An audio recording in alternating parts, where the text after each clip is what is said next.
व्यासो। ओम कृष्णाय वासुदेवाय हरे परमात्मने प्रणतक्लेशनाशाय गोविन्दाय नमो नमः।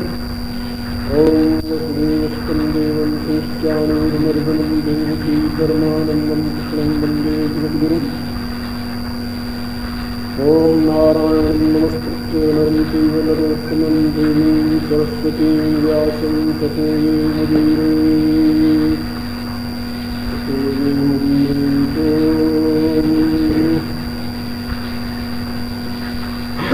अहं सर्वस्य प्रभो मत्तः सर्वं प्रवर्तते इति मत्वा भजन्ते मां बुधा भावसमन्विताः मच्चित्ता मद्गत्राणा बोधयन्तः परस्परं कथयन्तश्च मां नित्यं पश्यन्ति च रमन्ति च।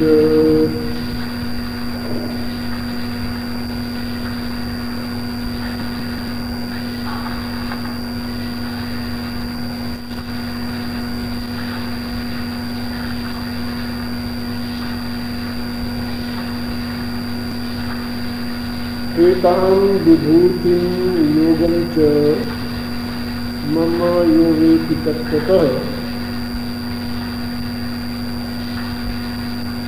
सो अविकम्पेन योगेन विद्यते न अत्र संशयः।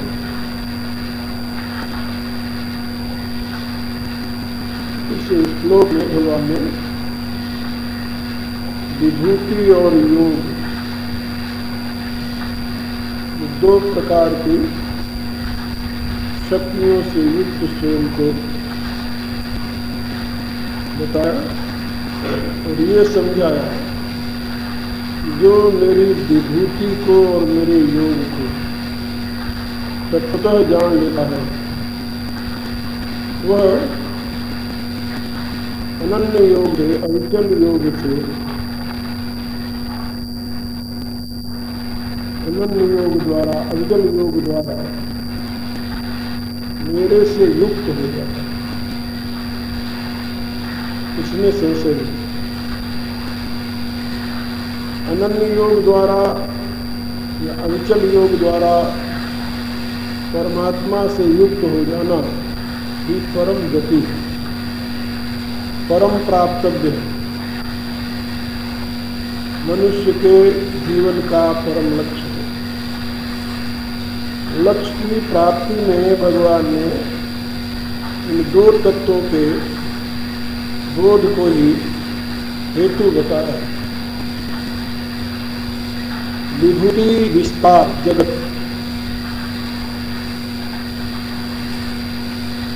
और योग परमात्मा की छिपी शक्ति, इन दोनों का तत्वतः बोध प्राप्त करना ही ब्रह्म का बोध है। क्योंकि ब्रह्म तो अव्यक्त है, अनिर्देश है, अनिर्ग्राह्य है, अनिर्वचनीय है। उसके विषय में न तो निर्देश किया जा सकता है, न उसको ग्रहण किया जा सकता है, न उसकी व्याख्या की जा सकती है। समस्त नेगेटिव गुण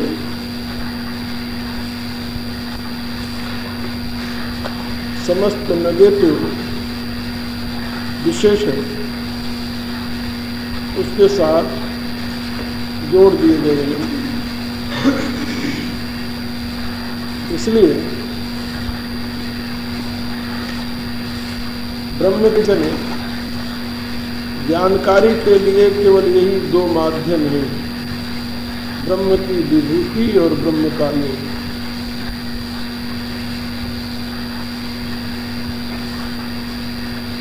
इन दोनों को तत्व पर जान लेने पर ब्रह्म को जान लिया जाता है।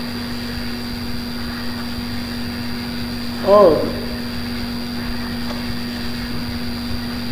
मन का भटाव जो मन को विविध आयामों में बांटने की जो क्रिया है, इन्हीं दोनों के तत्व ज्ञान न होने के नाते ही घटित होती है। विभूति को हम अलग समझते हैं, योग को अलग समझते हैं, परमात्मा को अलग समझते हैं। इसलिए हमारे मन में विविधता का निश्चय हो, और जब विविधता की स्वीकृति हो जाती है तो मन विविध में दौड़ने लगता है। फिर वो अकम अचल एकत्व की अनुभूति नहीं। इसी का नाम जीवत्व है, इसी का नाम बंधन है, इसी का नाम संसार है, इसी का नाम जगत है। और जब परमात्मा की विभूति और उसके योग का स्वतः अनुभव हो जाए, ज्ञान हो जाए, तो किसी भी अवस्था में रहते हुए परमात्मा में ही रह रहे हैं। कुछ भी दिखाई देते हुए परमात्मा ही दिख रहा है, ऐसा निश्चय होता है। और इस निश्चय के साथ सब कुछ परमात्मा है, फिर उसमें अब भेद के लिए गुंजाइश कहाँ, फिर मन कहाँ जाए। इसीलिए ध्यान करने वालों को मेरी सलाह होती है कि तुम अपने ध्यान को समष्टि के मूल स्रोत में लगाओ। जब भी ध्यान करने बैठो तो अपने परिस्थिति का अनुभव कर लो। तुम अनंत ब्रह्मांड परमात्मा की विभूति कोई एनर्जी, ऊर्जा आदि सब अष्टधा शक्ति, ये सब जो नाम है ये सब उसी के। और जब तुम परमात्मा की विभूति को कारण रूप में अनुभव करोगे तो देखोगे कि उसी से ये पृथ्वी है, उसी से आकाश है, उसी से सारा विश्व। अब उसमें अगर आप देखो तो तुम्हारा शरीर उसी का परिणाम है। तुम्हारा शरीर ऐसा अनुभव होने लगे ये भी परमात्मा की विभूति है, जिसके सिवा है। जो परमात्मा की विभूति का दर्शन हो गया तो अब परमात्मा के योग में अब तुम अपनी चेतना की तरफ ध्यान दो। पृथ्वी का स्वरूप देख लो, अंडाकार पृथ्वी, और उसके ऊपर तुम कहीं बैठे हुए हो, और तुम्हारा शरीर और अंडाकार पृथ्वी कहाँ है? स्पेस में, आकाश में। आकाश ऊर्जा से भरा हुआ है। ऊर्जा ही घनीभूत होकर पृथ्वी के रूप में है, ऊर्जा ही घनीभूत होकर के शरीर के रूप में है। यह तो ऊर्जा से, ये तो ही परमात्मा की विभूति। अब तुम अपने शरीर को, इंद्रियों को, मन को, बुद्धि को, हम सब परमात्मा की विभूति तुम्हें दिखाई देगी। अपना कुछ है नहीं। इसमें प्रकट होने वाली अब तुम चेतना को देखोगे, जो चेतना परमात्मा से हमेशा युक्त है, इसलिए उसका एक नाम योग भी है। उस चेतना को ही योग कहते हैं। योगेश्वरी माने उस चेतना का विस्तार। अब उसका ऐश्वर्य क्या है? एक ही चेतना अनेक रूपों में, रूपम प्रतिरूपो बभूव। एक ही चेतना, जितने घट हैं सब घट में जो प्रकाश है वो एक ही चेतना का है, अलग अलग नहीं। उसकी चेतना अलग, तुम्हारी चेतना अलग, उसकी चेतना अलग, ऐसा नहीं है। घट तो अलग अलग दिखाई दे रहे हैं। डाइवर्सन जो है, वेरिएशन जो है, अनेका जो है, ये तो प्रकृति की स्थूल अवस्था में आ गई, इसलिए ऐसा हो गया। घनीभूत होने पर अनेक है, कारणावस्था में एक है। ये ना, घनीभूत होने पर अनेक है, कारणावस्था में एक है। लेकिन वो जो एक और अनेक की अनुभूति जिसके द्वारा हो रही है, उसकी भी यही स्थिति है कि कारणावस्था में एक है और अभिव्यक्त होने पर अनेक है, क्योंकि अभिव्यक्ति के माध्यम जो अनेक हो गए। तो अनेक माध्यमों से अभिव्यक्त होने पर वो अनेक दिखाई दे रहा है। अविभक्तम च भूतेषु विभक्तम इव च स्थित, अविभक्त होता हुआ भी अनेक घड़ों में अनेक घटों में वो विभक्त सा दिखाई देता है स्थित। अभी बात समझ में आ जाएगी। तो विभूति और योग जब इन दोनों को तुम देख लोगे तो तुम उस अनंत ब्रह्म सत्य जो परम तत्व है उससे अलग किसकी कल्पना करोगे?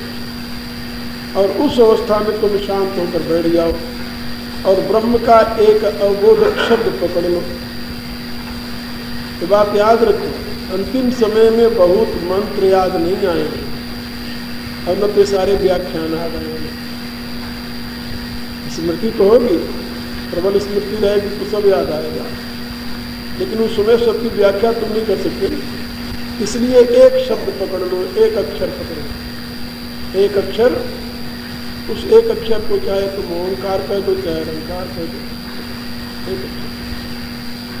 और ब्रह्म चक्र में जहाँ पर वह चेतन आविर्भूत हो रहा है वहाँ बिल्कुल एक छोटे से बिंदु, कितना बिंदु छोटा हो, स्मॉलेस्ट, जितने छोटे बिंदु की तुम कल्पना कर सकते हो,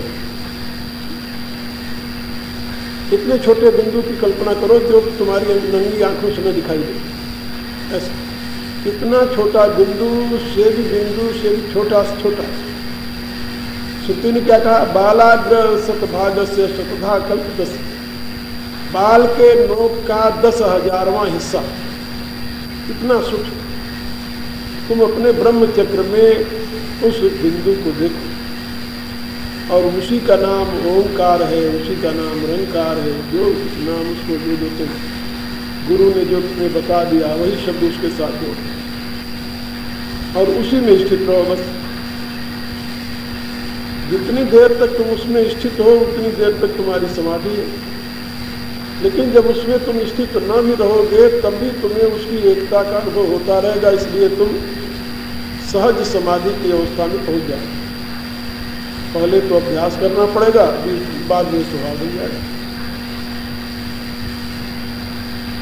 अभ्यास ही स्वभाव बनता है, याद रखो। क्रिया को बार बार करने का नाम अभ्यास है और अभ्यास की दृढ़ता का नाम स्वभाव है। और ये स्वभाव है, इसमें कुछ करना नहीं, ये तो स्वभाव है ही। स्वभाव अध्यात्म चित्त, ये तो स्वभाव है, इसके लिए तुम्हें क्या करना है?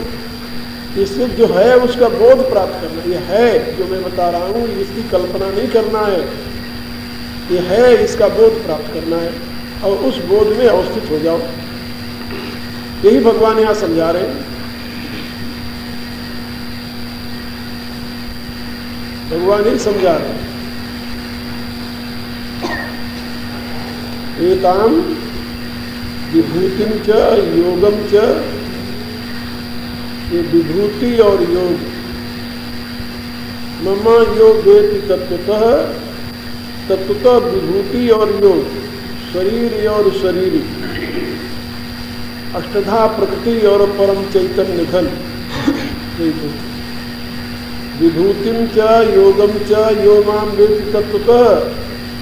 अब तत्वतः तुम इसको समझ लो, जान जाओ। जब तत्वतः तुम समझ जाओगे तब स्वभावतः अभिकंपेन योगेन, तुम्हारे अभिकंप योग, अनन्य योग, अचंचल योग सिद्ध हो जाए। बहुत बड़ी बात नहीं, जानी हुई समझी हुई बात, अपने आप को इसमें लगा दो, प्रशांत होकर के बैठ जाओ। दुनिया भर के और कुछ करने की जरूरत नहीं। उस अवस्था में बिल्कुल निष्क्रिय हो जाओ, केवल दो ही चीज देखो और उन दोनों को एक में लय करो। विभूति परमात्मा की है, योग परमात्मा का है, अपना इसमें क्या है? बुद्धि से लेकर के स्थूल शरीर तक उसकी विभूति है और उसको प्रेरणा प्रदान करने वाली, चेतना प्रदान करने वाली, गति प्रदान करने वाली जो सत्ता है वो योग है। स्पष्ट में योग महेश्वरम। ये दोनों का बोध हो करके उसी में स्थिर हो जाओ, प्रशांत हो करके आनंद लो से, तब अखंड की अनुभूति तुम्हें होने लगे। और कभी कभी जब तुम्हें सीमा में बंधा हुआ अपने आप को देखोगे तो तुम्हें ऊब होगी कि ये सीमा तोड़, तो काल्पनिक। कबीर कहते हैं, जा मरने से जग डरे सो सुन मोहि आनंद, कब मरी हो कब पाई हो पूर्ण परमानंद। इसका अभिप्राय क्या है?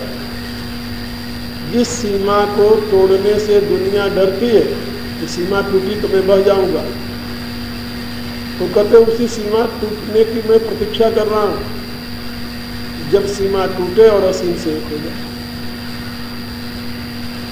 ये जो स्थिति है ये अपने आप में अद्भुत। अब भगवान ने इन दोनों बात को समझा करके आगे बता रहे हैं। अब पूछेंगे कैसे इसको करें, कहाँ पकड़ें, इन दोनों को पकड़े कहाँ पर, किस जगह पर पकड़े?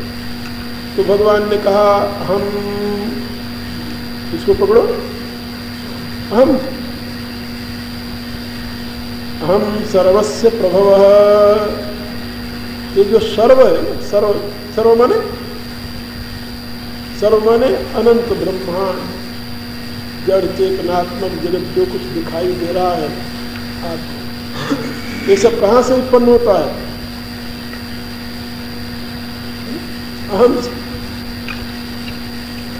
अहम जब सुषुप्ति में लीन हो जाता है तो सर्व रहता है क्या? हम जब सुषुप्ति में लीन हो जाता है, घोर निद्रा में चला जाता है, तो उसमें सर्व रहता है? कुछ नहीं। फिर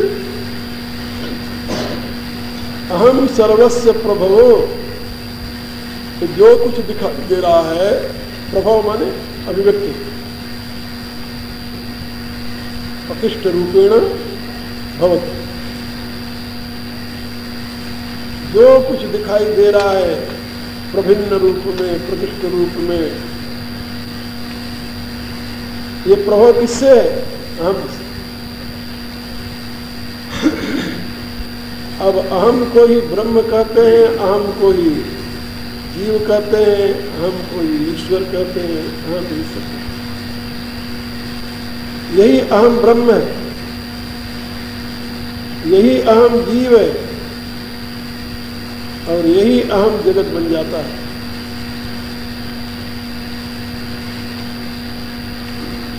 अहम की तीन अवस्थाएं हैं, तीन अवस्था।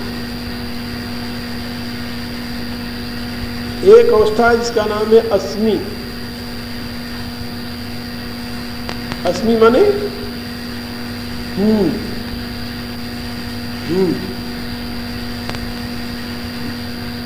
मैं नहीं, केवल हूं।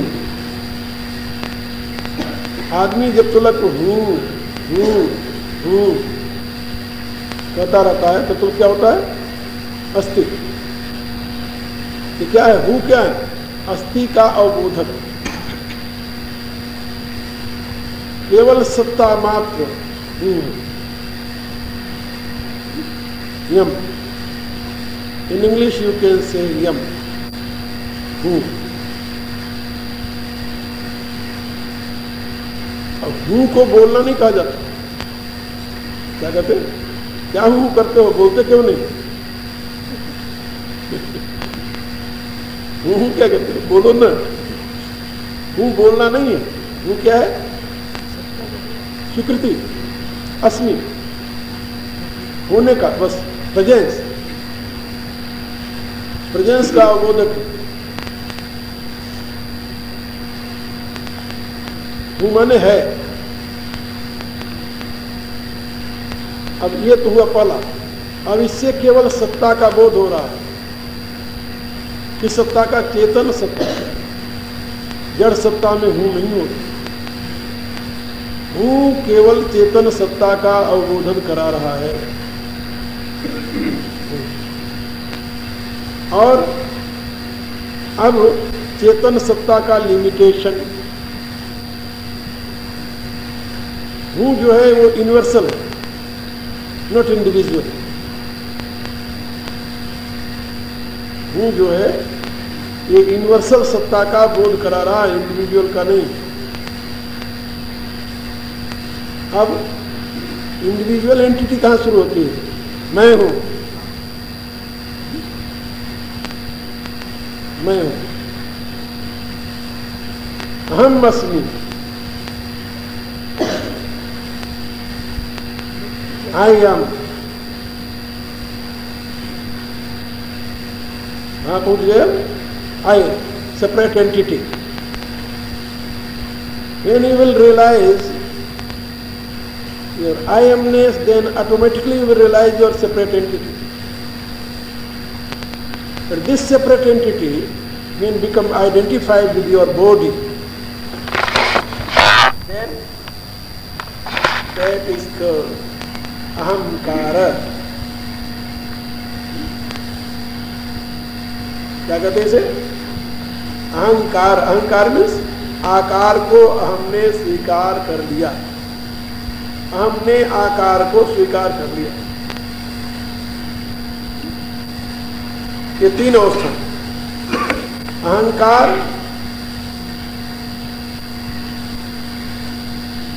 ये अहंकार जो है अब यहीं से संसार चलता है। अस्मि, अहम अस्मि और अहंकार।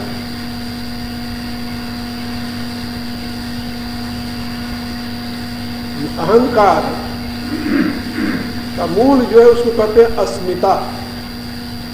जहां पर आप कहते हो मैं हूं, उसका नाम है अस्मिता, मैं पना।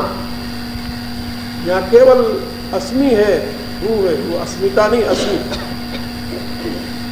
अस्मि शुद्ध चेतन का अवबोधक है, अस्मिता व्यष्टि चेतन का अवबोधक है, और अहंकार शरीर से बधे हुए चेतन का अवबोधक है। याद रखो तीन बात। अस्मि जो है वो शुद्ध चेतन का अवबोधक है। अब अस्मि क्या? अस्मि मैं, अस्मि मेरा, या अस्मि ब्रह्म। तो अब उसमें जब लग जाता है अहम ब्रह्मास्मि, अस्मि सो हम अस्मि, क्या कहते हैं उसे? सो हम अस्मि, सो हम अस्मि इति खंडा दीप शिखा सोई परम प्रचंडा। इसका परिणाम क्या है? आत्म अनुभव सुख सुख प्रकाशा।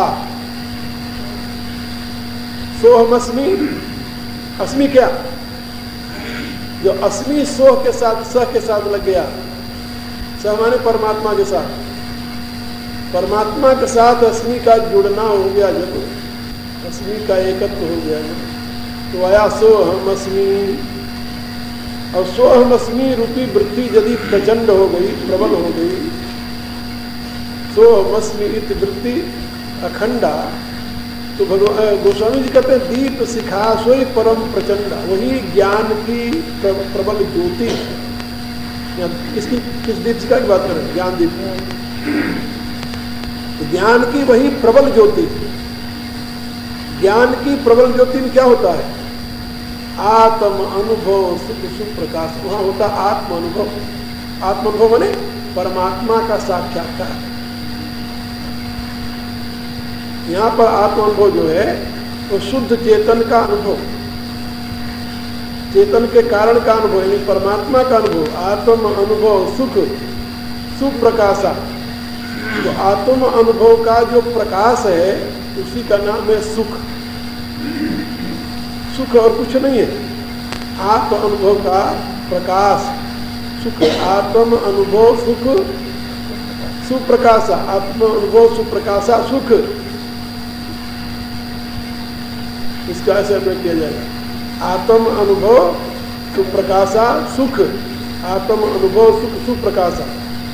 आत्म अनुभव का जो सुख प्रकाश है वही सुख है, सुख पदार्थ नहीं है। याद रखो, सुख तो आभास है, अनुभूति है, पदार्थ नहीं हो। सुख कोई पदार्थ नहीं, अनुकूल संवेदन का नाम सुख है, प्रतिकूल संवेदन का नाम दुख है। तो आत्म अनुभव सुख, सुप्रकाशा, और आगे बोलोगे तब भवमूल भेद भ्रम। इसका अभिप्राय कि भेद का भ्रम है, भेद है नहीं। और भेद का भ्रम जो है यही भवमूल है। भव माने संसार। संसार का मूल क्या है? भेद का भ्रम। भेद यथार्थ नहीं है। तुलसीदास जी भेदवादी नहीं है, अभेदवादी है। यहाँ पर उन्होंने परमस जीव सुवस भगवंता, जीव अनेक एक श्रीकंता, तो उसे कहा गया सही में जीव और ईश्वर का यही स्वरूप है। उन्होंने कहा नहीं, मुधा भेद यद्यपि कृत माया, भेद सही नहीं है जीव ईश्वर का। ये मुधा माने मिथ्या है, मिथ्या है, मुधा भेद। और ये कैसे हो जाता है? यद्यपि कृत माया, ये माया, मां माने या जो परमात्मा की शक्ति एक को अनेक मानों में माने रूपों में मापों में प्रकट कर दे, उसे कहते हैं माया। माया माने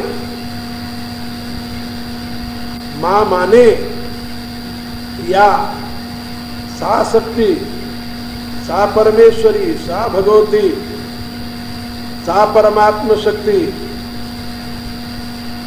वो परमात्मा की शक्ति, या जो मां माने जो अमापी को माप में दिखा दे, उसको कहते हैं माया। यहां जो कुछ शंकर संप्रदाय वालों ने, अबुद्ध विद्वानों ने माया का अर्थ किया है मां माने नहीं या माने जो। वो अबुद्ध इसलिए मैं उनको कह रहा हूं कि ये मां माने जो नहीं होता है, ये अव्यय है, ये धातु नहीं है। जिस मां का अर्थ होता है नहीं, मामा, मामा माने नहीं नहीं, ये मां जो है अव्यय है, ये धातु नहीं है। और जिससे माया शब्द बना है वो मां धातु है, मां मापने धातु है, मां माने धातु है, जो कि माप के अर्थ में, मेजरमेंट के अर्थ में प्रयुक्त होती है, उससे माया शब्द बनता है। और मां जो अव्यय है, जिसका अर्थ नहीं है, वो धातु ने, वो अव्यय है, उससे कोई शब्द नहीं बनता, इसलिए उसका नाम अव्यय है। इसलिए वो अर्थ करना बुद्धिहीनता है, विवेकहीनता।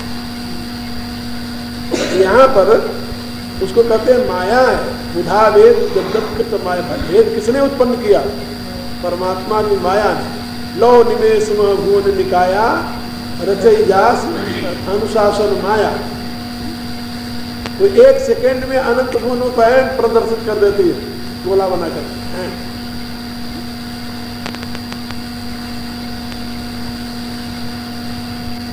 यशोदा ने भगवान को मट्टी खाते हुए सुना तो गुस्सा आ गया उसे। उसने साटी उठा ली छोटी और कहा कि तूने मट्टी खाई है। भगवान बोलने लगे अब भगवान के उस रुदन लीला को, रुदन लीला को भगवती नहीं बर्दाश्त कर सकी। वो देखने लगी कि ये ग्वालिनी, अब इसका इतना साहस बढ़ गया कि अब ये भगवान के सामने डंडा लेकर खड़ी है, राजा इसको सबक सिखाती थी। भगवती से नहीं रहा गया। भगवती का बर्दाश्त कर सकती कोई भगवान का अपमान करे तो भगवान तो अपनी रुदन लीला कर रहे थे, लेकिन भगवती से नहीं दिखा गया। उन्होंने कहा मैं सब कुछ सह सकती हूँ, ये नहीं सह सकती। तो मेरे प्रभु कोई डंडा दिखा, मैं मिनट भर में सारी दुष्ट को उलट देती हूँ, ये मेरे प्रभु को डंडा दिखा रही है, अभी इसको सिखाती हूँ। अब भगवान से कहा मुँह खोल गए, नहीं जा माटी खाई है कि नहीं खाई है। तो भगवान कांपते हुए आंसू बहाते हुए मुंह खोल दिया, माँ मैंने माँ की नहीं खाई। वो मुंह खोला तो भगवती ने क्या किया? भगवान के मुंह में अनंत ब्रह्मांड बना दिया 1 सेकंड में। भगवान तो बनाते ही नहीं कुछ, वो तो दृष्टा मात्र है। वो क्या है? वो तो साक्षी चेता केवल और निर्गुण से, वो ऐसी लीला नहीं करता। भगवान ने जो मुंह खोला, भगवान के मुंह में भगवती ने अनंत ब्रह्मांड बना दिया, गोले गोले घूम रहे हैं, छोटे छोटे छोटे तिनके की बराबर। वो यशोदा को सांपी हाथ से गिर गई, वो डर के मारे गिर गई, वही गिर गई, कांपने लगी, होश ही नहीं आया, होश ही नहीं आया। तो भगवान ने मुंह बंद कर लिया, मात वहीं पड़ गई। तो भगवान ने भगवती से कहा कि देवी ये तूने क्या किया? कहा महाराज बात है कि सारी लीला तुम्हें आपकी देख के पसंद होगी, लेकिन ये आपका रोना धोना मुझे प्रिय नहीं। और आपको कोई डंडा दिखावे ये मैं बर्दाश्त नहीं कर सकती। अरे कहा तो मेरी माँ तो मुझे अब कुछ और समझ लेगी, तब क्या बनेगा, मेरी सारी लीला खत्म हो जाएगी। भगवती ने कहा कि आप घबराओ नहीं, मैं ऐसा हाथ फेरूंगी फिर वही समझेंगे। फिर नंद रानी को जब होश आया तो उसने यही देखा, क्योंकि सपना देखा,